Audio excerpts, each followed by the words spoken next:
Alhamdulillahi ala ihsani wa syukru lahu ala taufiqihi wa amtinani. Asyhadu an la ilaha illallah wahdahu la syarika lahu ta'ziman li sya'ni. Wa asyhadu anna Muhammadan abduhu wa rasuluhu ila ridwani. Allahumma shalli alaihi wa ala alihi wa ashabihi wa ikhwan. Hadirin hadirat yang dirahmati Allah Subhanahu wa taala. Pada kesempatan kali ini kita akan membaca suatu risalah singkat ditulis oleh Syekh Abdul Razak hafizahullah taala. Sebenarnya tulisan ini tulisan terbaru beliau dan ini terkait dengan mungkin fitnah atau kondisi genting yang terjadi di Teluk ya. Adanya peperangan yang terjadi akhir-akhir ini antara beberapa negara ya. Yang mungkin kita hanya ikut merasakan sedikit dampaknya ya. Tetapi kalau mereka tentunya mengalami dampak yang sangat jelas ya. Negara-negara Teluk dan sekitarnya. Karenanya beliau menulis suatu risalah judulnya Asyru Wasaya wa Taujihat fi Syada'id wal Mulimmat. 10 wasiat dan arahan-arahan dalam perkara-perkara yang genting ya, yang sulit ya. Meskipun mungkin risalah ini lebih cocok karena memang ditulis untuk penduduk di sana, terutama di Arab Saudi. Tetapi mungkin kita juga bisa mengambil faedah ya dari risalah tersebut ya. Meskipun kita tidak mengalami seperti apa yang mereka alami dan mungkin kondisi berbeda juga antara kita dengan mereka, tetapi saya ingin membacakan aja risalah ini. Semoga ada manfaatnya buat kita semua ya. Taib beliau membuka risalah beliau dengan memuji Allah Subhanahu wa taala dan kemudian bersyahadah ya, dan seterusnya beliau berkata, amma ba'du fa innal khutub al mulimmah wa syada'id al mudlahimmah idza halat bin nas wa nazalat bihim adharat haqa'iqahum.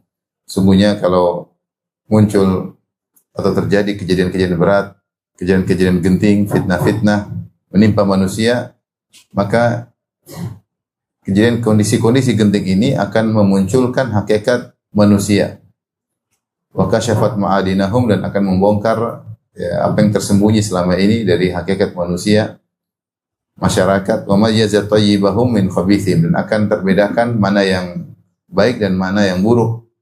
Ya, wa hasana min sayyi'ihim wa hadha min hikmatillahi fi ibtila'ihi khalqahu, dan ini di antara hikmah Allah dalam memberikan ujian kepada para hamba. Ya, di antara hikmah ujian adalah untuk menampakkan mana yang baik dan mana yang buruk. Allah berfirman, liyamizallahu al-khabitha minat thayyib, agar Allah membedakan antara yang buruk dengan yang baik. Kalau semua kondisi aman-aman saja, baik-baik saja, maka semuanya akan kelihatan baik. Tapi ketika terjadi peristiwa, terjadi perkara-perkara genting, maka akan kelihatan mana yang baik dan mana yang buruk. Kemudian perkara-perkara yang tadinya tersembunyi akan terlihatkan. Ini akan membela mana, itu akan membela mana, semua akan terlihatkan. Di antaranya dengan sebab adanya ujian. Dan ini terjadi di zaman Nabi SAW.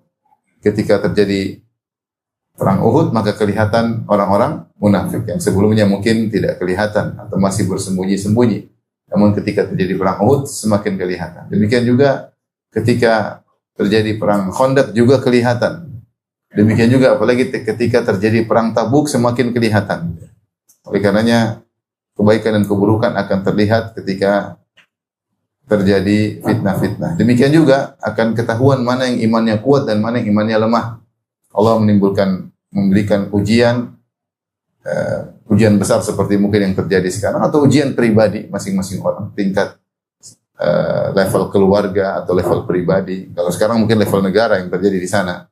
Level negara akan terlihat mana yang selama ini benci sama daulah misalnya, atau siapa yang selama ini loyal kepada daulah, akan terlihat. Tapi kalau kita ukuran kita ujian yang menimpa pribadi, person-person, akan terlihat iman kita kuat atau tidak. Makanya Allah mengatakan di antara manusia man ya'budullah ala harf, yang beribadah kepada Allah hanya di pinggiran. Ya. Fa in asabahu khairun ma'an nabi, kalau mereka dapat kebaikan mereka nyaman. Wa in asabatu fitnatun inqalaba ala wajhi. Tapi kalau ditimpa dengan fitnah ujian, maka akan berbalik. Dia menyangka selama ini iman dia kuat, Ketika dikasih ujian ternyata dia langsung berbalik, suudzon kepada Allah, berburuk sangka kepada Allah, maki-maki sana sini. Ini berarti ibadah dia selama ini bukan di tengah-tengah tapi cuma di pinggiran. Imannya cuma di pinggiran.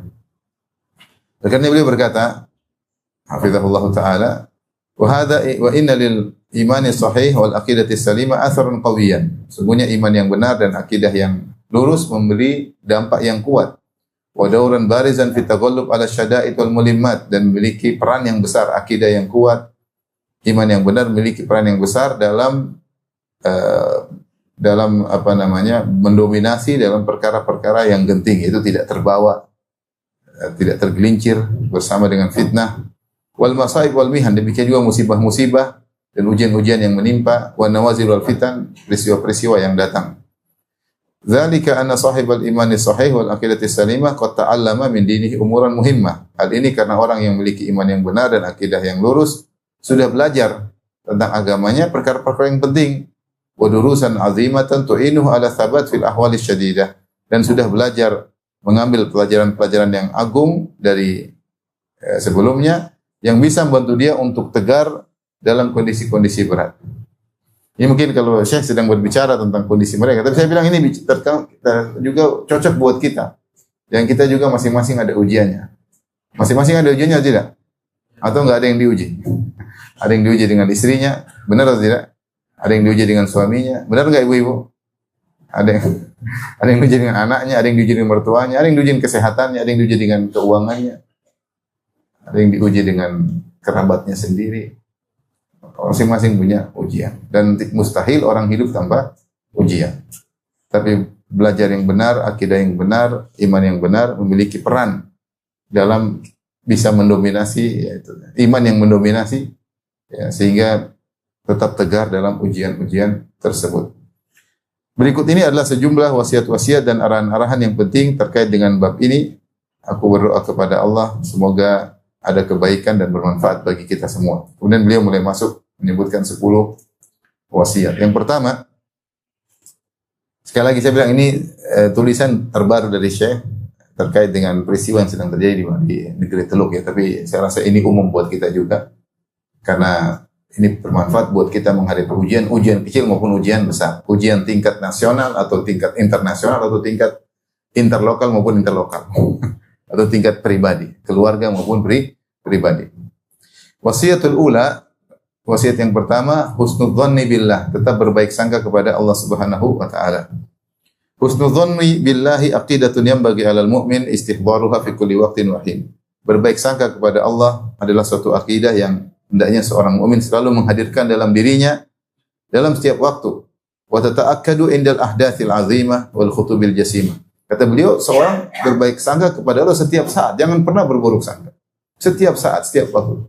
Tetapi semakin ditekankan untuk berbaik sangka ketika terkena musibah, ketika terkena bencana, ketika terjadi peristiwa-peristiwa besar yang genting dan berbahaya, maka semakin ditekankan untuk berbaik sangka. Wa an Abi Hurairah radhiyallahu anhu anna Nabi sallallahu alaihi wasallam qala, dari sahabat Abu Hurairah radhiyallahu anhu bahwasanya Rasulullah SAW bersabda, "Inna Allah qala," sungguhnya Allah berkata dalam hadis qudsi, "Ana inda dhanni 'abdi bi," aku tergantung persangkaan hambaku kepadaku. In dhanna bi khairan falahu, kalau dia berbaik sangka kepadaku, bagi dia kebaikan tersebut. Wa in dhanna syarran falahu, jika dia berburuk sangka kepadaku, maka bagi dia keburukan tersebut. Dan ini luar biasa, tergantung kita menata hati. Kapan kita berburuk sangka, kayaknya ini bakalan hancur, kayaknya ini Allah akan bikin saya begini, kayaknya ini jadi. Tapi kalau kita berbaik sangka, ini insya Allah ada hikmahnya, insya Allah ada ujian. Setelah ini pasti ada keindahan, setelah ini pasti jadi. Tergantung kita menata hati kita. Namun sebagaimana dijelaskan oleh Ibnu Qayyim dalam kitabnya Al-Jawabul Kafi, tidak mudah memang orang berbaik sangka kepada Allah. Seorang yang biasanya punya hubungan baik dengan Allah, dia biasa sholat malam, dia sering baca Quran, dia sering tundukkan pandangan, dia sering ibadah, dia mudah berbaik sangka karena dia punya hubungan baik dengan siapa? Allah. Tetapi ketika orang sering bermaksiat, dia agak sulit berbaik sangka. Ibarat kalau kita punya hubungan baik sama kawan, ketika terjadi apa, insya Allah, atau kawan itu membuat sesuatu kepada kita, kita baik sangka, oh, dia baik sama saya kok, mungkin ada sesuatu Tapi kalau kita punya hubungan nggak baik, kita selalu persangka buruk. Memang saya dari dulu ada masalah dengan dia. Jangan-jangan, jangan-jangan, jangan-jangan. Kira-kira demikian. Walillahil mathalul a'la. Dan bagi Allah perumpamaan yang lebih tinggi. Maka ketika kita punya hubungan yang baik sama Allah, sangat mudah kita berbaik sangka. Oleh karena seorang mukmin yang dianugerahi bisa berbaik sangka, dia hendaknya bersyukur kepada Allah. Ya. Alhamdulillah Allah bisa buat saya berbaik sangka kepada Allah. Dia ingat bahwasanya Allah lebih sayang kepada hambanya daripada seorang ibu kepada anaknya. Dia kembali kepada perkara-perkara lampau yang pernah dia alami. Ada kesulitan, ternyata ada kemudahan. Ada kesulitan, ternyata ada kemudahan. Maka dia analogikan dengan hal-hal yang telah dia lewati. Betapa banyak peristiwa-peristiwa sulit yang dia lewati, ternyata ujungnya apa? Indah ketika dia tegar. Ketika dia tegar. Oleh karenanya Nabi Yusuf alaihissalam ketika kakak-kakaknya heran melihat dia sudah jadi bangsawan, dia mengatakan innahu may yattaqi wa yasbir fa innallaha la yudhi'u ajral muhsinin. Sungguhnya siapa yang bertakwa dan bersabar, Allah tidak akan menyia-nyiakan ganjaran orang yang berbuat baik. Ini kesimpulan kehidupan yang dirangkum oleh Nabi Yusuf setelah dia mengalami ujian sekian lama puluhan tahun. Dari dihasati oleh kakak-kakaknya, dilempar dalam sumur, dibuka bajunya, dijual jadi budak, kemudian dipenjara dan dipenjara, dituduh yang tidak-tidak. Akhirnya menjadi seorang bangsawan. Dia ngambil kesimpulannya, innahu may yattaqi wa yasbir. Siapa yang bertakwa dan bersabar. Dan orang yang bertakwa dan bersabarlah yang husnudzon kepada Allah. Kalau suudzon tidak akan bersabar. Kalau suudzon tidak akan bertakwa. Fa innallaha la yudhi'u ajral muhsinin. Sesungguhnya Allah tidak menyia-nyiakan ganjaran bagi orang-orang yang ihsan, yang merasa selalu dilihat oleh Allah dalam segala kegiatannya, tindak tanduknya, perilakunya dan aktivitasnya. Maka kata Syekh, wa husnul dhanni billah yusahibul muslim fi jami' umurihi wa ahwali wa syu'unihi. Hendaknya berbaik sangka kepada Allah, menyertai seorang mukmin, seorang muslim dalam segala urusannya. Dalam segala kondisinya senantiasa berbaik sangka kepada Allah. Hatta akhir lahzatin min hayati, sampai nafas terakhir dalam kehidupannya menjelang kematian, hendaknya berbaik sangka kepada Allah. Li'anna al-khair kullahu biyadillah. Kenapa? Karena kebaikan semua di tangan Allah. Wa tadbiril umur wa tadbirul umuri wa tadbirul umuri kullaha raji'un ilaihi, dan segala pengaturan kembali kepada Allah. Fajami'u ma yarjuhul abdu wa yu'ammiluhu min khairai dunya wal akhirah bi taqdirillah wa tadbiri. Dan semua kebaikan yang diinginkan seorang hamba terkait dengan kebaikan dunia maupun kebaikan akhirat, semuanya di tangan Allah. Tinggal kita berbaik sangka, Allah beri. Tinggal kita berbaik sangka, Allah beri. Jabir bin Abdullah Al-Ansari berkata, "Sami'tu Rasulullah sallallahu alaihi wasallam qabla mautihi bi thalathati ayyam yaqul." Sebelum Nabi meninggal 3 hari, aku mendengar Rasulullah sebelum meninggal 3 hari pernah bersabda, "La yamutanna ahadukum illa wa huwa yuhsinu dhanna billah." Janganlah sesekali seorang pun dari kalian meninggal kecuali dia berbaik sangka kepada Allah Subhanahu wa taala. Saya rasa di antara peristiwa yang paling berat dari seluruh peristiwa adalah sakaratul maut. Lebih mengerikan, lebih genting daripada semua kegentingan yang pernah kita hadapi. Oleh karena ini dalil bahwasanya orang dalam kondisi genting hendaknya berbaik sangka kepada Allah. Dalam hidup ini ada perkara-perkara genting yang kita hadapi. Urusan perdagangan, urusan rumah tangga, urusan banyak. Keamanan, urusan lagi kacauan, terjadi pembunuhan, banyak perkara-perkara genting. Seperti sekarang mereka hadapi perang di antara negara, ya. Ada rudal-rudal yang datang kepada mereka. Dan itu semua masih kalah. Perkara paling genting adalah ketika seorang menghadapi kematian. Kita sakit aja genting atau tidak? Penting, kekhawatiran ketika divonis inilah vonis kekhawatiran, apalagi ketika seorang akan meninggal dunia, ketika tanda-tanda dia sudah tidak bisa bertahan lama dunia sudah kelihatan. Saat itulah paling penting seorang berbaik sangka. Di saat sangat genting hendaknya dia berbaik sangka. Bahkan Rasulullah ingatkan, la yamutanna, jangan sekali-sekali seorang dari kalian meninggal dunia kecuali berbaik sangka kepada Allah Subhanahu wa taala. Ini pelajaran bagi kita untuk senantiasa berbaik sangka kepada Allah Subhanahu wa taala. Apa ruginya kita berbaik sangka? Apa ruginya? Tidak ada ruginya. Justru kalau kita berburuk sangka itu kerugian. Berburuk sangka jadi. Berburuk sangka apa? Jadi. Apa yang kita khawatirkan kita buruk sangka maka jadi. Kemudian beliau berkata, wa ahlul imani billahi hum ahlul husni dhanni bihi. Dan orang beriman mereka adalah orang yang suka berbaik sangka kepada Allah. Terutama ketika terjadi perkara-perkara yang besar. Berbeda dengan kaum musyrikin dan kaum orang munafik. Yang Allah Subhanahu wa taala berfirman tentang orang musyrikin dan orang munafik, wa yu'adzibul munafiqina wal munafiqati wal musyrikin wal musyrikati dhannina billahi dhanna saw. Alaihim da'iratus saw. Dan Allah mengazab orang-orang munafik lelaki maupun munafik wanita dan kaum musyrikin lelaki maupun kaum musyrikin wanita yang sifat mereka adh-dhannina billahi dhanna saw, yang mereka berprasangka buruk kepada Allah. Allah sebutkan di antara ciri orang musyrikin dan musyrikat, munafikin dan munafiqat adalah berburuk sangka kepada Allah Subhanahu wa taala. Sebaliknya Allah telah memuji para sahabat Nabi sallallahu alaihi wasallam dan bagaimana mereka berbaik sangka kepada Allah ketika perang Uhud. Ketika bertemu saf kaum mukminin dan saf orang-orang kafir yang dan musyrik kepada Allah Subhanahu wa taala. Maka Allah berfirman, padahal mereka tertimpa musibah dan musibah, kata Allah, "Tsumma anzala 'alaikum min ba'dil ghammi amanatan nu'asan yakhsha ta'ifatan minkum wa ta'ifatun qad ahammathum anfusuhum yadhunnuna billahi ghairal haqqi dhannal jahiliyah." Setelah terjadi apa yang terjadi, sahabat terbunuh 70 orang, Nabi terluka, sampai pasukan kaum muslimin kocar-kacir, maka Allah memberi ketenangan kepada kaum mukminin, kata Allah, "Tsumma anzala 'alaikum min ba'dil ghammi amanatan."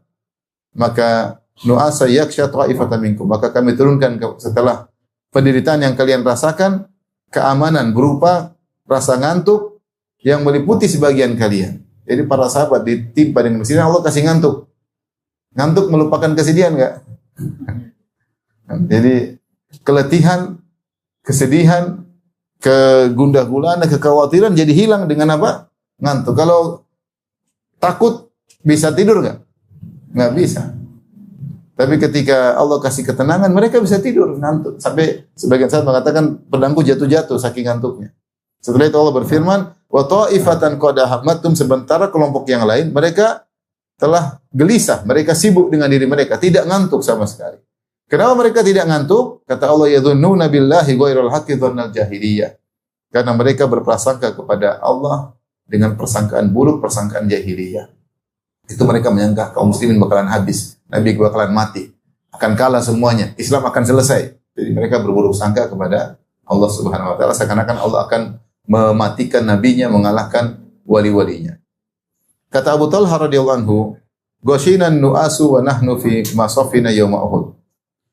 Ya, kami diliputi rasa ngantuk sedangkan kami sedang di saf pertempuran di perang Uhud. Fa kuntu fi man ghasyiyahun nu'as, dan aku termasuk orang yang ngantuk yauma idzin ketika itu. Faja'ala sayfi yasqutu min yadi wa akhudhu. Pedangku jatuh, aku ambil lagi. Lagi perang, pedang jatuh. Ngantuk lagi. Perang jatuh lagi ngantuk.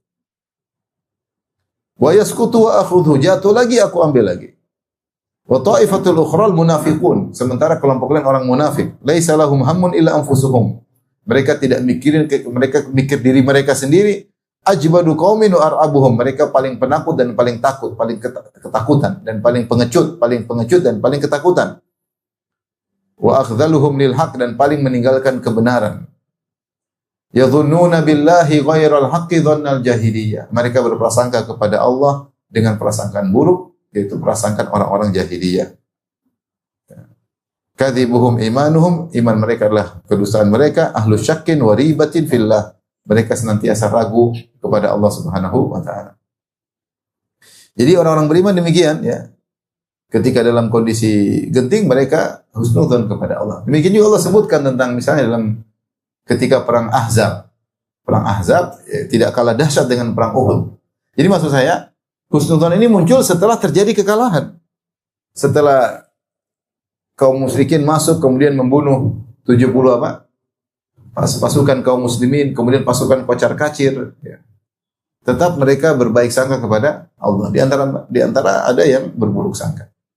Contoh lagi ketika perang Ahzab. Perang Ahzab kata Allah Subhanahu wa taala, "Ya ayyuhalladzina amanu dzkuru ni'matallahi 'alaikum idh ja'atkum junudun farsalna 'alaihim rihan wa junudun lam tarawha." Wa kana Allah bima ta'maluna basira. Idz ja'akum min fawqikum, wahai orang beriman, ingatlah nikmat yang Allah berikan kepada kalian ketika datang pasukan menyerang kalian. Lalu Allah bela kalian dengan mengirim angin dan mengirim malaikat yang kalian tidak lihat. Sungguhnya Allah Maha melihat apa yang kalian lakukan. Idz ja'akum min fawqikum. Kita bayangkan kondisi ketika itu, ketika datang pasukan dari atas kalian, wa min asfala minkum, dan dari bawah kalian. Itu dari atas, yaitu dari utara 10.000 pasukan. Dari bawah maksudnya dari selatan, yaitu pasukan suku Bani Quraidah sekitar 700 pasukan. Jadi hampir 11.000 pasukan dari atas maupun dari bawah. Dari luar kota Madinah maupun dari dalam kota Madinah.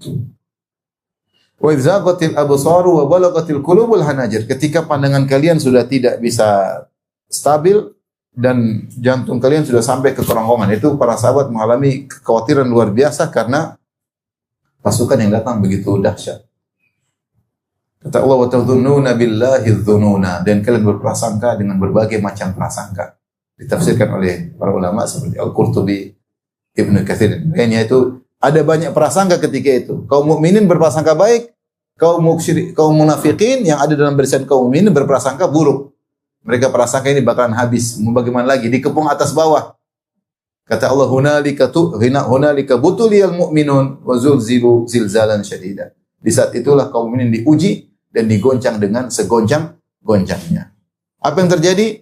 Kata Allah, falamma ra'al mu'minul ahzaba qalu hadza ma wa'adana Allah wa rasuluhu wa sadaqa Allah wa rasuluhu wa ma zadahum illa imanan wa taslima.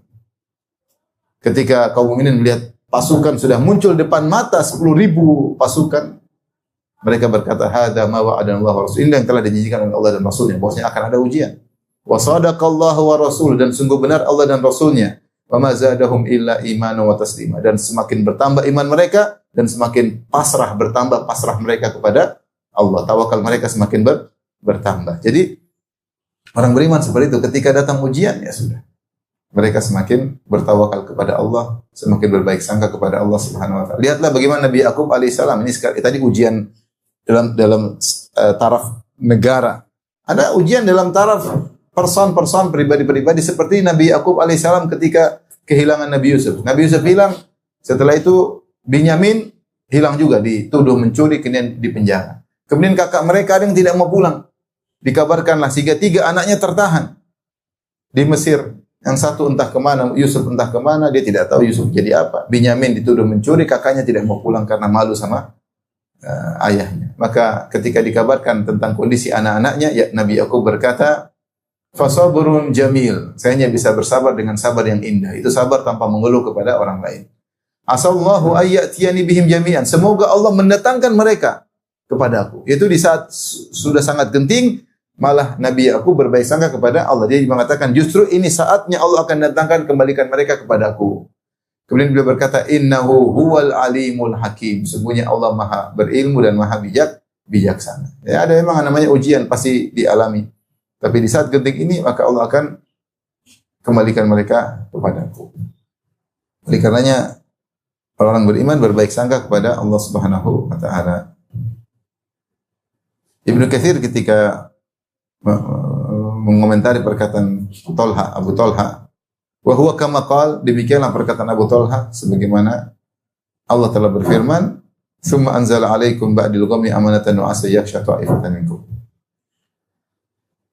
Yaitu ahlul iman wal yaqin was sabat, yang mereka beriman, yakin dan tegar dan bertawakal dengan tawakal yang benar. Humul jazimuna bi anna Allah sayansuru rasulahu wa yunjizu lahu ma'mulahu. Mereka lah yang pasti yakin Allah akan menolong Rasulnya dan akan mewujudkan apa yang diharapkan oleh Rasulnya. Walihada qala azza wa jalla, setelah itu Allah berfirman, wa ta'ifatun qad ahmatum anfusuhum. Adapun sekelompok lain, la yakshuhumun nas, mereka tidak merasakan ngantuk. Minal qalaq wal jaza wal khauf, karena kekhawatiran luar biasa goncangnya hati mereka. Kenapa mereka demikian? Yadhunnuna billahi ghairal haqqi dhannal jahiliyah, karena mereka berprasangka kepada Allah dengan persangkaan yang tidak benar, yaitu persangkaan orang jahiliyah. Kemudian Ibnu Katsir berkata, i'taqadu annal musyrikin lamma dhaharu tilka sa'a annahal faisalah. Mereka menyangka ketika kaum musyrikin sempat mengalahkan kaum mukminin ketika itu, di mana 70 orang meninggal, ini adalah akhir dari Islam. Ini akan habis binasa kaum muslimin. Wa annal Islam qad bada wa ahluhu, Islam akan hancur dan orang Islam juga akan hancur. Hadza sya'nu ahli raib wa syakki idza hasala amrun min al-umuril fadhi'ah. Demikianlah kondisi orang-orang yang selalu ragu jika terjadi perkara-perkara genting, mereka selalu berprasangka buruk kepada Allah Subhanahu wa taala. Maka Syekh Abdul Razak Fidullah berkata, wa rugma 'idhamil ghammi wal karbi alladhi nazala bi, meskipun betapa berat penderitaan yang mereka alami ketika perang Uhud, dikepung dan banyak yang meninggal dunia, kanu ahla husni dhanni billahi wa thiqatin bi, mereka tetap berbaik sangka kepada Allah, bahwasanya Allah akan menolong wali-walinya dan akan memuliakan agamanya dan akan menangkan mereka di atas musuh mereka. Fanqalabu bi ni'matin minallahi wa fadlin, akhirnya mereka kembali dengan penuh kenikmatan dari Allah dan kemuliaan. Lam yamsasum su'un, dan mereka tidak ditimpa dengan keburukan. Wattaba'u ridwanallah, dan mereka mengikuti ridha Allah. Wallahu dzu fadlin azim, dan Allah lah pemilik karunia yang besar. Ibnu Qayyim berkata rahimahullah, wa kullama kana al-'abdu hasanadh dhanni billah hasanur raja' lahu, maka jika seorang hamba ya, semakin dia berbaik sangka kepada Allah, semakin berbaik harapan kepada Allah, sadiqat tawakkuli alaihi, dan benar-benar bertawakal kepada Allah, fa innallaha la yukhayyibu amalahu fihi albattah, sungguhnya Allah tidak akan menyia-nyiakan harapannya sama sekali. Fa innahu subhanahu la yukhayyibu amala amilin, Allah tidak akan menyia-nyiakan harapan seorang yang berharap. Wa la yudhi'u amala amilin, Allah tidak akan menyia-nyiakan amal seorang yang beramal. Masalahnya tinggal kita kuatkan tawakal, kuatkan keyakinan, berbaik sangka kepada Allah. Jangan ragu-ragu. Kalau kita imannya kurang kuat, tawakalnya ragu-ragu, antara berbaik sangka dan berburuk sangka, maka sering harapan kita sia-sia dan tidak terwujudkan. Tinggal seorang berbaik sangka kepada Allah Subhanahu wa taala. Maka ini wasiat pertama, saya rasa kita perlu semua, karena setiap kita ada ujian masing-masing. Siapa yang berbaik sangka, dia yang bahagia. Meskipun ujian sebesar apapun, dia berbaik sangka. Memang begini, memang Allah menghendaki demikian. Sabar, pasti ada hikmahnya. Di balik ini pasti ada keindahan. Sabar pasti happy ending. Selalu begitu. Sehingga kita tidak gelisah, tidak stres, tidak. Nah, ini kalau ada mukmin stres, ini kayaknya nggak benar mukminnya. Stres. Berarti dia tidak bisa berbaik apa? Sangka. Tidak bisa berbaik sangka. Kena masalah, kemudian mulai rambutnya berguguran. Mulai ini berarti stres. Jangan stres. Dekat sama Allah Subhanahu wa taala. Ujian pasti menimpa. Mau lari kemanapun, kalau waktunya ujian pasti ujian. Taib al-wasiyatu tsaniyah, sekarang wasiat yang kedua, al-iltija'u ila Allah wal i'tisamu bihi. Bersandar kepada Allah dan berpegang teguh kepada Allah Subhanahu wa taala. Di zaman, kata beliau hafizahullah taala, di zaman kegelisahan dan peristiwa-peristiwa besar, peristiwa-peristiwa genting, hendaknya seorang muslim kembali kepada Allah, berpegang teguh kepada Allah dan mengikhlaskan agamanya hanya untuk Allah. Kemudian fokus kepada Allah dengan menjaga ketaatan kepada Allah. Dan benar-benar serius untuk menghindarkan diri dari perkara-perkara yang haram. Dengan cara inilah paling mudah diraih ketenangan. Kalau dalam kondisi sulit, orang kan kadang-kadang masalah dia malah, misalnya ribut sama istrinya, malah kemana? Ke panti pijat, benar nggak? Panti pijat. Lagi masalah kemudian nonton film. Lagi masalah minum khamar. Ini tidak benar. Dia tidak akan meraih ketenangan. Dia hanya membuat dirinya terlupakan dengan masalah tersebut sebentar, sesaat, ketika sedang dipijat sama tukang pijit. Maksudnya panti pijat dalam tanda kutip ya. Benar atau tidak? Atau sedang mabuk, mungkin dia lupa sebentar. Atau dia lagi nonton film, dia ilak sebentar tapi begitu selesai, gelisah lagi. Bukan obat yang permanen. Dia hanyalah racun yang membuat lupa sebentar, kemudian lebih parah lagi. Kata Syekh, tidak ada cara terbaik agar kita tenang dalam menghadapi segala musibah kecuali fokus menambah ketaatan dan fokus meninggalkan maksiat. Allah yang akan kasih tenangan. Mau masalah apapun, taat, meninggalkan maksiat, ada ketenangan. Seberat apapun masalah tersebut. Demikian dalam kondisi ini kita bicara tingkat pribadi, apalagi tingkatan nasional. Wa adallahu alladhina amanu minkum wa amilus solihati la yastakhlifannahum fil ardi kama stakhlafa alladhina min qablihim. Allah menjanjikan bagi orang beriman di antara kalian dan beramal saleh, sungguh Allah Subhanahu wa taala akan menjadikan mereka berkuasa di atas muka bumi, kama stakhlafal ladzina min qabl, sebagaimana Allah telah menjadikan orang-orang sebelum mereka menguasai, memiliki kekuasaan. Wala yumakkinanna lahum dinahum alladzi irtadalahum, Allah akan buat mereka bisa menjalankan agama yang Allah ridha kepada mereka. Wala yubaddilannahum min ba'di khaufihim amna, dan Allah akan menghilangkan rasa takut mereka menjadi rasa tentram. Ya'budunani la yusyrikuna bi syai'a, dengan syarat mereka beribadah kepadaku dan tidak berbuat syirik kepadaku. Ini dalil orang yang semakin bertauhid, beribadah, semakin diberi ketenangan oleh Allah Subhanahu wa taala. Kata Syekh, dengan keimanan yang benar dan bersandar kepada Allah, yubaddalul khaufu amna, maka kegelisahan, kekhawatiran akan berubah menjadi ketentraman. Waru'bu tuma'ninah, ya, ketakutan akan menjadi tuma'ninah. Wal qalaqu hudu'an, sama, kegelisahan akan menjadi ketentraman dan sakinah. Dan di antara petunjuk Nabi sallallahu alaihi wasallam, karena Nabi sallallahu alaihi wasallam idza hazabu amrun fazi'a ila salat. Rasulullah kalau ada perkara yang genting langsung salat. Itu kebiasaan Nabi. Ya, artinya sebagaimana kita diuji, Nabi diuji dengan perkara yang lebih berat.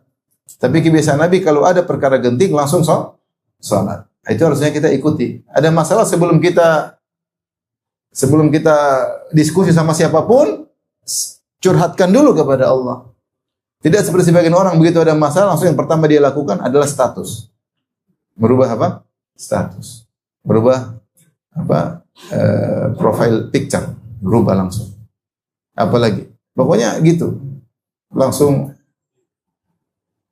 telepon teman-temannya, telepon. Pertama kalau kita mengalami kesulitan, salat dulu. Ya ayyuhalladzina amanu ista'inu bis-sabri was-salat. Itu kebiasaan Nabi. Kana idza hazabu amrun fazala salat. Kalau ada masalah langsung, karena yang menentukan segalanya adalah Allah Subhanahu wa taala. Yang buat kita selesai masalah atau tidak adalah Allah. Yang buat kita selamat atau tidak Allah Subhanahu wa taala. Maka pertama kita connecting adalah dengan Allah Subhanahu wa taala yang semua perkara di tangannya. Wa kana sallallahu alaihi wasallam yalja'u ila Allah wa yuqbilu alaihi wa yad'uhu. Maka Rasulullah SAW ada masalah, maka beliau fokus kepada Allah dan berdoa kepada Allah. Fan Anas bin Malik radhiyallahu anhu, dari Anas bin Malik, beliau berkata, kana Nabi sallallahu alaihi wasallam idza karabahu amrun, Rasulullah kalau ditimpa dengan suatu perkara yang berat, suatu penderitaan, qala, Rasulullah berkata, ya hayyu ya qayyum bi rahmatika astaghits. Wahai zat yang maha hidup, wahai zat yang maha mengatur segalanya, menegakkan segalanya, aku minta pertolongan dengan rahmatmu. Kita seringlah baca begitu. Lagi masalah sedikit, Allah, ya hayyu ya qayyum bi rahmatika astaghits. Fasli li sya'ni kullu wa la takil. Ya Allah, perbaiki segala urusanku. Aku adalah hamba yang lemah. Jangan serahkan urusanku kepada diriku. Siapa ini? Saya ini siapa ya Allah? Tidak bisa apa-apa. Ana bika wa ilaik. Aku hanya bisa tegak karena Engkau dan kepada Engkau aku kembali. Rasulullah demikian. Demikian juga wa kana sallallahu alaihi wasallam yaqulu indal karb. Rasulullah SAW berdoa ketika atau berzikir ketika dalam kondisi genting. La ilaha illallahul azimul halim. La ilaha illallah rabbul arsyil azim. La ilaha illallah rabbus samawati wa rabbul ardi wa rabbul arsyil karim. Coba kita sering hafal doa ini, zikir ini. La ilaha illallah, coba ulang. La ilallahul azimul halim. La ilaha illallah. Pertama isinya tauhid. La ilaha illallah, terus kita katakan al-azim al-halim. Tidak ada sembah yang berhak disembah kecuali Allah. Dialah Allah al-azim al-halim, yang maha agung dan maha bijak. Al-halim. Kemudian la ilaha illallahu rabbul arsyil azim. Tidak ada sembahan yang disembah. Jadi bertauhid. Maksudnya kalau orang lagi susah ingat tauhid. La ilaha illallahu rabbul arsyil azim. La ilaha illallah, ulang lagi 3 kali. La ilaha illallah rabbus samawat, dialah penguasa langit, rabbus samawat wa rabbul ardi, dan penguasa bumi, wa rabbul arsyil karim, dan penguasa arsy yang maha, yang arsy yang mulia. Kalau kita lagi gelisah, lagi enggak tahu mau bikin apa, baca itu. Banyak tuh kita bisa juga bilang hasbiyallahu wa ni'mal wakil. Wa ufawwidhu amri ila Allah. La haula wala quwata illa billah. Di antaranya ini. Ya hayyu ya qayyum bi rahmatika astaghits. La ilaha illallahul azimul halim. La ilaha illallah rabbul arsyil azim. La ilaha illallah rabbus samawati wa rabbul ardi wa rabbul arsyil karim. Rasulullah ucapkan, karena kita ini lemah. Perkara sedikit kita bilang penderitaan. Padahal biasa-biasa. Tapi ya bagi kita penderitaan, ya udah ucapin aja. Apa salahnya? Allah semakin suka kalau kita bersandar kepada Allah.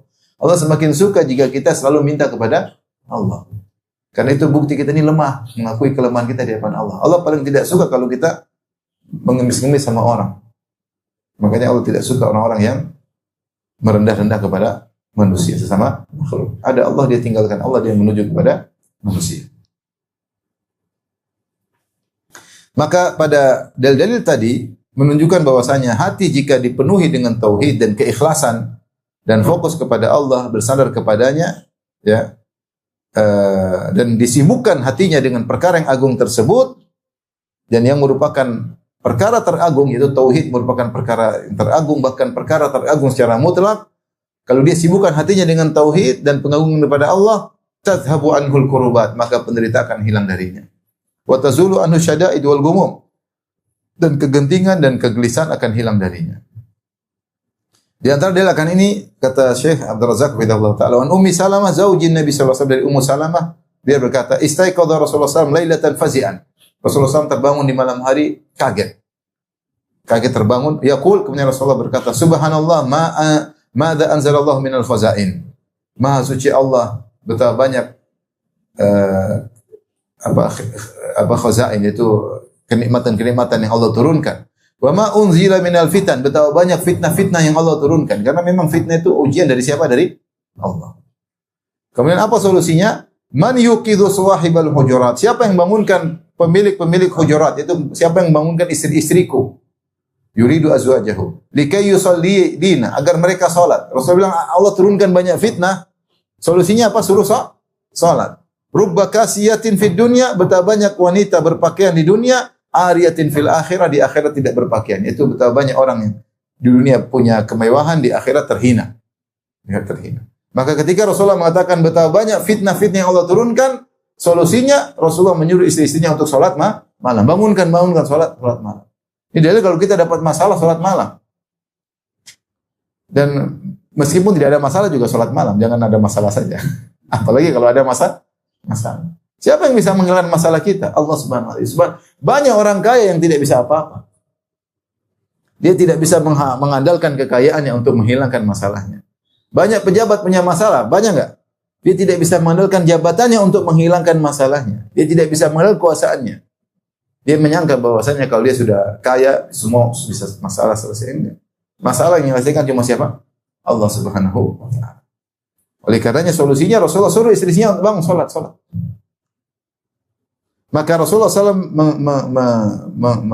mengarahkan kepada untuk beribadah kepada Allah, taat kepadanya. Ya. Allah telah berfirman, "Wa man ya'tasim billah", siapa yang bersandar kepada Allah, faqad hudiya ila siratim mustaqim, maka dia telah diberi petunjuk kepada jalan yang lurus. Demikian juga Rasulullah suruh banyak beribadah. An Ma'qil bin Yasar radhiyallahu anhu anna Nabi sallallahu alaihi wasallam qala, "Al-ibadatu fil harji ka hijratin ilayya."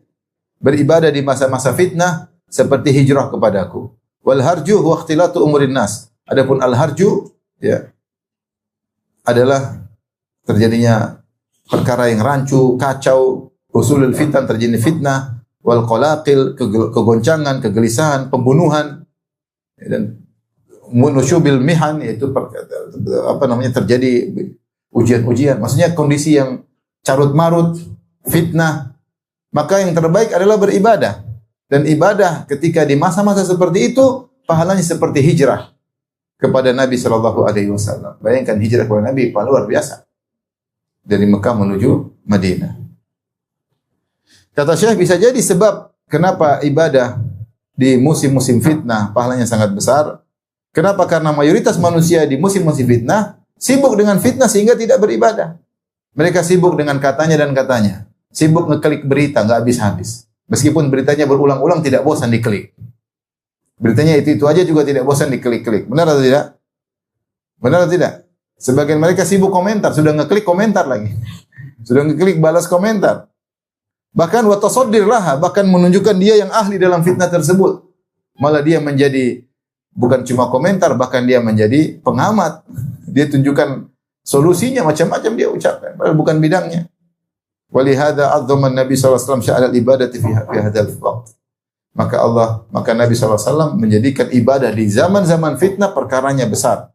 Seperti hijrah kepada Nabi SAW. Karena di zaman itu orang tidak ada yang mau ibadah. Sibuk ngurusin fitnah. Bayangkan fitnah nggak habis-habis kalau di zaman kita. Fitnah ini, fitnah anu, berita ini, berita anu, berita fitnah tingkat keluarga, fitnah tingkat RT RW, fitnah tingkat nasional, fitnah tingkat dunia, nggak bakalan habis. Apalagi sekarang dunia ini seperti rumah satu kecil karena kita punya gadget. Semua fitnah di dunia bisa kita lihat atau tidak? Kalau dulu orang nggak punya gadget, fitnahnya cuma sekitar rumahnya. Ada ribut sana, ada tetangga ribut sama istrinya, satu mencerai istrinya, kita pingin tahu, kepo. Yang satu mungkin ada berkelahi, kita kepo. Yang satu dulu cuma secuil. Sekarang kita punya gadget satu dunia, kita tahu fitnahnya. Ini anu. Ada yang perlu kita tahu kabarnya. Ada yang tidak perlu kita tahu. Yang masalahnya yang sering kita klik yang tidak perlu kita tahu, itu masalahnya. Kita kepo, kita klik, sehingga tidak sempat untuk beribadah. Tidak sempat zikir pagi petang. Tidak sempat baca Quran. Ya. Tidak sempat untuk sekarang 10 hari Dzulhijjah, tidak sempat untuk bertakbir kepada Allah Subhanahu wa taala. Sudah tahu 10 Dzulhijjah masih aja sibuk lihat berita-berita. Yang entah ada faedah atau tidak. Ya, kalau lihat sekali oke lah, lihat berulang-ulang. Habis waktu. Fitnah. Maka ketika ada orang di musim-musim fitnah sibuk ibadah, ini orang luar biasa. Sebagian ulama menafsirkan kahijratin ilayya, seperti hijrah kepadaku, karena orang hijrah itu meninggalkan kenikmatan demi untuk Allah Subhanahu wa taala. Seperti sahabat yang meninggalkan kampung halamannya, meninggalkan hartanya untuk Nabi. Karena bermedsos itu ada kenikmatan, ada nikmat enggak? Ibu-ibu yang jawab. Apalagi kalau sudah buka Shopee, oh itu nikmat luar biasa. Hal-hal baru banyak. Kita nggak mau buka aja ada teguran, ting ting. Benar, ada belnya nggak? Ada belnya. Notifikasi ada, ingin tahu.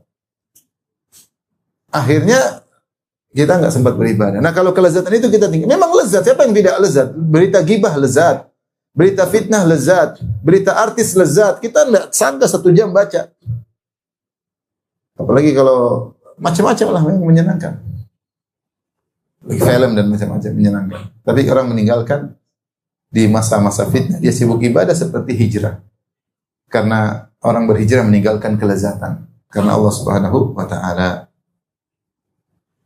Ibnu Jauzi rahimahullah berkata, "Wa idza ammatil fitanu ishtagalatil qulubu." Kalau fitnah sudah menyebar, hati semua sibuk dengan fitnah tersebut. Wa idza ta'abbada hina idzin muta'abbidun dalla ala quwwati istighali qalbi billah. Ketika di zaman ketika semua hati sibuk dengan fitnah, ada yang beribadah, berarti menunjukkan memang ikatan batinnya dengan Allah sangat kuat. Sehingga kelezatan yang dia rasakan, ikatan tersebut tidak goncang ketika fitnah merajalela. Saat itulah maka pahalanya sangat banyak. Kata Ibnu Jauzi rahimahullah, fayaktsuru ajruhu, maka pahalanya menjadi besar. Tapi kita lanjutkan wasiat yang ketiga. Wasiat yang ketiga. Al-yaqin biwa'dillahi binasril mu'minin wa khidlanil kafirin. Yakin bahwasanya Allah akan menolong kaum mukminin dan akan mengalahkan orang-orang kafir. Yang penting mukmin beneran ya, bukan mukmin setengah-setengah. Faqad takaffala Allahu binasri ahli iman. Allah telah menjamin akan menolong orang-orang beriman dan akan menjaga pemeluk Islam. Dan Allah telah menjamin tersebut, menjanjikan tersebut dalam kitabnya. Dan janji Allah pasti benar. Dan perkataan Allah benar. Maka akibat ujungnya adalah kemenangan. Dan kesudahan yang indah bagi orang beriman. Dan kehinaan bagi orang-orang kafir. Dan itu pasti terjadi. Allah berfirman, "Ya ayyuhalladzina amanu in tansurullaha yansurkum wa yutsabbit aqdamakum." Wahai orang yang beriman, tolonglah Allah, maka Allah akan menolong kalian. Apa maksudnya tolonglah Allah? Bela agama Allah. Tegakkan agama Allah, tegakkan syariat Allah, tinggalkan maksiat. Namanya tolong Allah, tidak butuh ditolong. Maksudnya tolong di sini maksudnya tolonglah agama Allah. Ya seperti firman hadis Nabi, "Ihfadillaha yahfadka." Jagalah Allah. Maksudnya apa? Jaga syariat Allah. Tapi kalau kaum mukminin tidak menolong Allah, tidak menolong agama Allah, malah musuhan terhadap syariat Allah, benci dengan syariat Allah, gimana mau ditolong? Bagaimana ditolong? Malah musuhan dengan syariat Allah. Dengan syariat Allah dianggap sebagai penghambat. Syariat Allah yang dikatakan sebagai faktor kemunduran. Maka bagaimana mau ditolong oleh Allah? Bagaimana tolong Allah seorang terus bermaksiat kepada Allah? Dia sedang terkena musibah, dia maksiat terus. Bagaimana mau ditolong oleh Allah Subhanahu wa taala? Bagaimana mau tenang?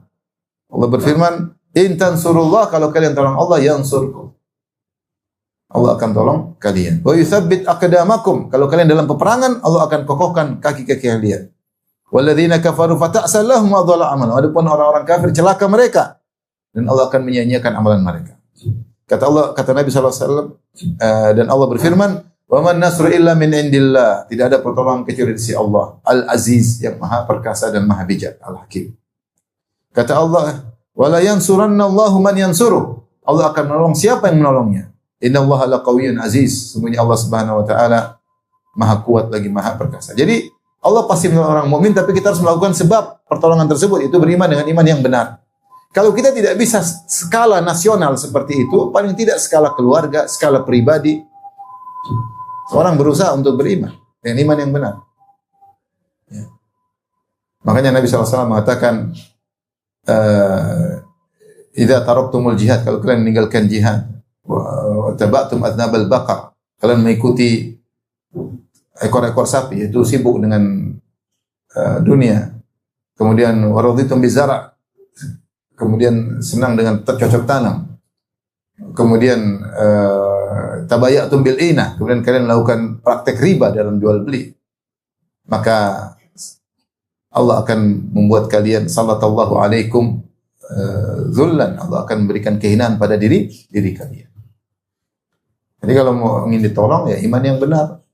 In tansurullaha yansurkum. Jika kalian menolong Allah, Allah menolong kalian. Ihfadillaha yahfadka. Jika kalian menjaga Allah, Allah akan menjaga kalian. Nah, kita mulai dari keluarga. Kita mungkin bicara muluk-muluk, kita siapa, nggak bisa memberi keputusan, nggak bisa mengatur masyarakat yang besar. Paling tidak kita sendiri. Di rumah yang benar. Jangan sampai istri nonton apa? Film Korea. Mami nonton Korea, kok nggak ngajak-ngajak? Ah, bahaya. Ini bahaya, hancur semuanya. Ingat, tak boleh. Takwa sama Allah. Kita hidup tidak gampang. Tidak tahu depan sana banyak ujian dan musibah. Hidup cuma sebentar. Kita mati selesai urusan. Jangan begitulah. Anak-anak kasihan. Kau kira maksiatmu hanya untuk dirimu. Maksiatmu berpengaruh pada aku dan juga pada anak-anakku. Maksiat berpengaruh pada masa depan kita. Di dunia maupun di akhirat. Nasihati. Ibu-ibu berhenti menonton film Korea, ibu-ibu ya. Ibu-ibu nggak pernah Ustadz. Yang benar. Semua film-film bukan Korea aja. Film Korea, film layangan sambung, pokoknya semua. Nggak usah gitu. Sibuk baca Quran, ngaji, baca Quran, ngurus suami. Kebanyakan nonton suami nggak diurus. Benar nggak ibu-ibu? Banyakan kumpul-kumpul suami tidak diurus. Kasihan suaminya penampilan jelek, baju bau, kemudian tidak pakai parfum. Lihat sunnahnya Nabi, Aisyah kalau Nabi pergi, Aisyah yang parfumin.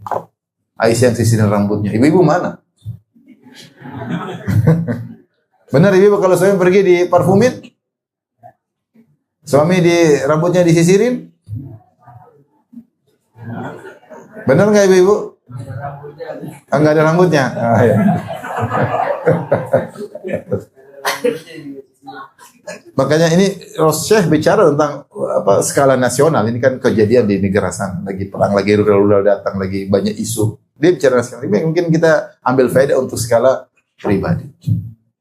Kita kalau tolong Allah, Allah tolong kita. Kita jaga Allah, Allah jaga kita. Kata Allah, tajidu jihad. Musibah akan terjadi. Banyak masalah rumah tangga terjadi. Kenapa tidak semua kompak? Ada satu yang nakal, jadinya rusak. Korban akhirnya anak-anak. Atau kita juga kena korban karena tidak kompak dalam jalan ketaatan. Terjadi apa yang terjadi?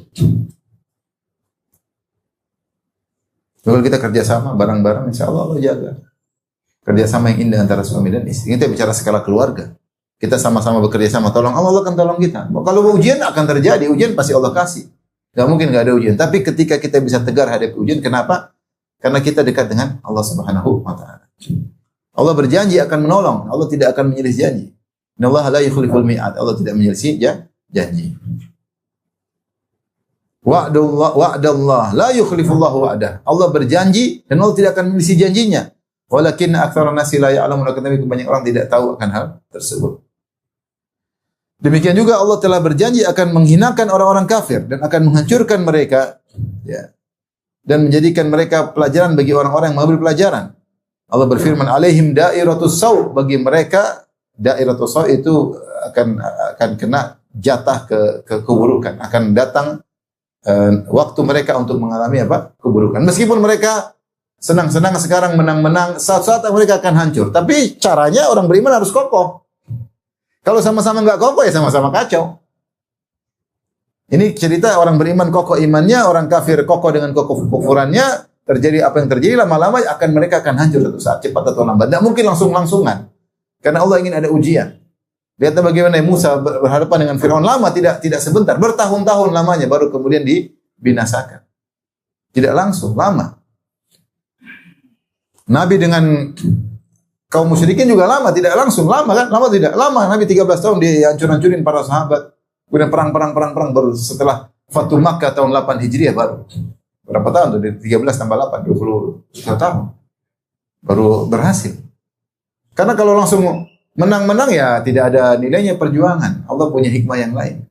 Tapi ujung-ujungnya akan hancur selama orang beriman beriman. Makanya Umar bin Khattab ketika melepas pasukan dia mengatakan, jangan kalian tidak akan pernah menang dengan kekuatan kalian. Kalian beriman menang dengan pertolongan Allah. Maka bertakwalah kepada Allah. Takutlah kepada maksiat lebih daripada takut kepada musuh, kata Umar bin Khattab. Takutlah kepada maksiat lebih dari takut kepada musuh. Jangan kalian berkata musuh kita kafir, kita mukmin, pasti Allah menangkan. Tidak.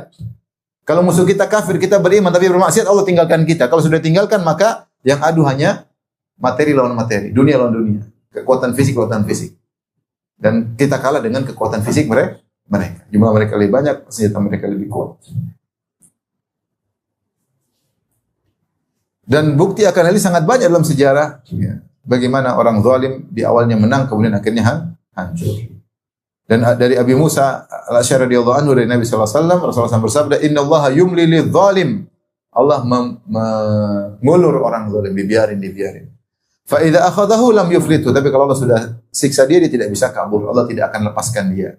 Summa qara'a, kemudian Rasulullah membacakan firman Allah Subhanahu wa taala, "Wa kadzalika akhdhu rabbika idza akhadhal qura wa hiya dhalimah." Demikianlah siksaan Rabbmu ketika menyiksa suatu negeri yang negeri tersebut dalam kondisi berbuat zalim. Inna akhdahu alimun syadid. Sungguhnya siksaan Allah sangat pedih dan keras. Baik. Al-wasiyatur rabi'ah, wasiat yang keempat. Ini penting bagi kita semua. Al-ilmu bi anna kulla ma yaqa'u innama huwa bi taqdirillahi wa hikmatihi. Ilmu yakin bahwasanya apa yang terjadi semuanya dengan takdir Allah. Ma asaba min musibatin illa bi idznillah. Ya, tidak ada musibah yang menimpa kecuali dengan sebab izin Allah. Kata Allah, ma asaba min musibatin fil ardi wala fi anfusikum illa fi kitabin min qabli an nabraha. Tidak ada yang musibah yang menimpa berdiri kalian atau menimpa di atas muka bumi kecuali telah tercatat di Lauhil Mahfuz sebelum Allah menciptakan musibah-musibah tersebut. Semua sudah tercatat. Ma asabaka lam yakun liyukhti'ak, apa yang menimpamu tidak akan meleset darimu. Wa ma akhta'aka lam yakun liyusibak, apa yang meleset darimu tidak akan mengenaimu. Tidak akan mengenaimu. Kita yakin semua yang terjadi sudah tercatat oleh Allah Subhanahu wa taala. Kata Syekh, seluruh apa yang terjadi semua dengan takdir Allah. Fama syaa Allahu kana, apa yang Allah kehendaki terjadi dan apa yang Allah tidak kehendaki tidak akan terjadi. Maka tidak terjadi sesuatu di alam semesta ini, baik gerakan maupun diam, kehidupan maupun kematian, naik maupun turun, kecuali dengan kehendak Allah dan hikmahnya. Dan dalam Al-Quran ada hampir lebih dari 400 ayat, ya, dikaitkan segala perkara dengan kehendak Allah Subhanahu wa taala. Ini menunjukkan bahwa segala perkara di tangan Allah. Maka segala perkara sebelum dan sesudahnya kembali kepada Allah Subhanahu wa taala. Fal mulku mulku, kerajaan milik Allah. Wal amru amru, keputusan di tangannya. Yaf'alu ma yasha, Allah melakukan apa yang Allah kehendaki. Wa yaqdi ma yurid, Allah putuskan apa yang Allah inginkan. La mu'aqqiba li hukmih, tidak ada yang bisa protes dengan hukumnya, wala radda li qada'ihi, dan tidak ada yang bisa menolak keputusan Allah Subhanahu wa taala. Dialah Sang Maharaja. Semua yang terjadi adalah di ciptaannya. Semua ini adalah ciptaan Allah Subhanahu wa taala. Allah berfirman, ma yaftahillahu lin-nasi min rahmatin fala mumsika laha. Rahmat kebaikan yang Allah berikan kepada manusia tidak ada yang bisa mencegahnya. Wa ma yumsik, dan ada kalau rahmat Allah tahan, fala mursila lahu min ba'di, maka tidak ada yang bisa melepaskan rahmat tersebut. Tidak ada yang bisa ngirim. Kalau tahan tidak ada yang bisa ngirim. Kata Allah, ala lahul khalqu wal amru. Ketahuilah segala ciptaan dan perintahan hanya milik Allah. Tabarakallahu rabbul alamin. Kata Allah, liman syaa minkum ayastaqim wa ma tasyauna illa insyaallah rabbul alamin. Tidak ada kalian kehendak kecuali di bawah kehendak Allah Subhanahu wa taala. Nabi sallallahu alaihi wasallam bersabda, kullu syai'in bil qadar. Segala semua yang terjadi semua dengan takdir. Hatta al-ajiz wal kais. Bahkan ketidakmampuan maupun kemampuan, ini mampu tidak mampu semuanya dengan takdir Allah. Kata Ibn Abbas, perhatikan, kullu syai'in bi qadarin hatta wad'ika yadaka ala khaddik. Semua perkara dengan takdir Allah. Sampai engkau meletakkan tanganmu di pipimu juga sudah ditakdirkan. Antum hadir sini juga ditakdirkan. Saya ceramah begini juga ditakdirkan. Antum ada yang dengar, ada yang tidur pun sudah ditakdirkan. Ibu ketawa juga ditakdirkan. Semua sudah ditakdirkan. Qala Tawus Ibn Kaisan, seorang tabi'in muridnya Ibn Abbas, beliau berkata, adraktu nasan min ashabi Rasulillah. Aku mendapati sekelompok manusia dari kalangan sahabat Nabi, sekelompok orang dari kalangan sahabat Nabi. Yaqulun, mereka semua berkata, kullu syai'in biqadar, segala perkara dengan takdir. Itu sebelum terjadi sudah tercatat. Ibnu Qayyim rahimahullah berkata, asasu kulli khairin an ta'lama anna ma sya'allahu kan wa ma lam yasha' lam yakun. Pondasi dari segala kebaikan. Pondasi dari segala kebaikan. Maksudnya beriman takdir ini pondasi segala kebaikan. Adalah apa? Engkau mengetahui apa yang Allah kehendaki itu yang terjadi dan apa yang Allah tidak kehendaki itu tidak terjadi. Kalau orang awam di Madinah dulu berkata, anta turid wa ana urid wa hum yuridun Allah yaf'alu ma yurid. Kamu sih pingin, saya juga pingin, mereka juga pingin, tapi yang terjadi apa yang Allah inginkan. Bukan keinginanmu, bukan keinginanku, bukan keinginan mereka. Tapi keinginan Allah yang terjadi. Jika seorang mukmin meyakini dengan akidah ini, maka dia akan menghadapi apa yang terjadi berupa peristiwa-peristiwa berat yang genting-genting, maka dia akan sabar dan dia ridha. Allah berfirman, "Wa may yu'min billahi yahdi qalbah." Siapa yang beriman kepada Allah, Allah akan beri petunjuk kepada hatinya. Kata Ibnu Mas'ud, "Hiyal musibatu tusibur rajula, fa ya'lamu annaha min indillah." Itu musibah-musibah yang menimpa seorang mukmin, kemudian dia tahu itu semua dari Allah Subhanahu wa taala, fa yusallim, maka dia pasrah laha, dia pasrah, wa yarda, dan dia ridha. Maka Allah akan beri hidayah kepada hatinya. Jadi ibu kalau pas pulang diomelin suami, qadarullah. Udah takdir. Ya, tapi bukan berarti takdir kita kemudian tidak usaha. Mas, ngapain marah saya, Mas? Semua terjadi dengan takdir. Banyak hal yang kita memang hidup, kita ini hidup untuk diuji atau untuk disenang-senangin. Kita hidup ini untuk diuji atau bukan? Kita ini Allah ciptakan langit, bumi semua untuk diuji, untuk menguji kita. Ya, untuk menguji kita. Tabarakalladzi biyadihil mulk wa huwa ala kulli syai'in alladzi khalaqal mauta wal hayata liyabluwakum. Dia yang telah menciptakan hidup dan kematian untuk menguji kalian. Inna ja'alna ma'alal ardi zinatan laha linabluwahum. Kami jadikan di atas muka bumi ini perhiasan untuk menguji mereka. Mana di antara mereka yang amal yang terbaik.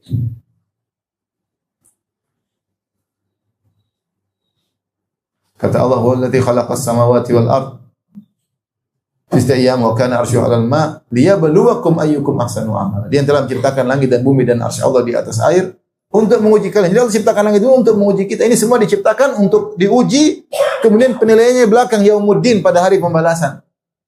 Surga atau neraka. Jadi jangan merasa kita hidup tidak, kita memang hidup untuk diuji. Kalau memang hidup untuk diuji, pasti namanya ujian perkara-perkara yang tidak kita sukai. Benar enggak? Kalau enggak yang kita sukai namanya bukan apa? Ujian ini kita enggak suka. Ma kullu ma yatamannal mar'u yudrikuhu tajri riyahu bima la tashtahi sufun. Kata Al-Mutanabbi, tidak semua yang diinginkan seorang hamba dia dapatkan. Betapa sering angin berhembus tidak sesuai dengan keinginan pemilik kapal. Pinginnya begini, tahunya begitu.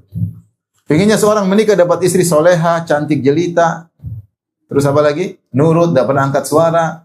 Orangnya zuhud, tidak pernah beli barang-barang mewah. Qadarullah ma syafa'al.